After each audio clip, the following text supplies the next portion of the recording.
एक गरीब मुलगी सीता जंगलात लाकूड गोळा करत होती. तेव्हाच तिला एक जुना जादुई संदूक सापडतो.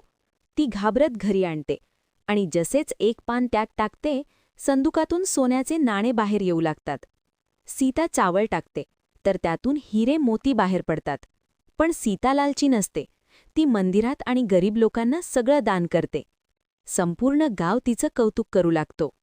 एके रात्री तिची लालची सावत्र बहीण पिंकी हे सगळं पाहते. सीता झोपल्यावर पिंकी तो जादुई संदूक चोरते. ती घरी जाऊन आनंदाने संदूक उघडते आणि त्यात माती टाकते. पण अचानक संदुकातून बाहेर येतात भयानक साप आणि विंचू. ते दोघींना जोरात चावू लागतात आणि त्या किंचाळू लागतात. सकाळी सीता उठते. संदूक नाही म्हणून रडू लागते. तेवढ्यात जादुई संदूक आपोआप परत येतो आणि एक आवाज येतो, जादू फक्त चांगल्या मनाच्या लोकांसोबत असतो. सीता पुन्हा लोकांची मदत करू लागते. अशीच हृदयाला भिडणारी स्टोरी पाहण्यासाठी आत्ताच लाईक करा आणि चॅनलला सबस्क्राईब करा. नाही केलंत तर पुढची जादुई स्टोरी मिस कराल.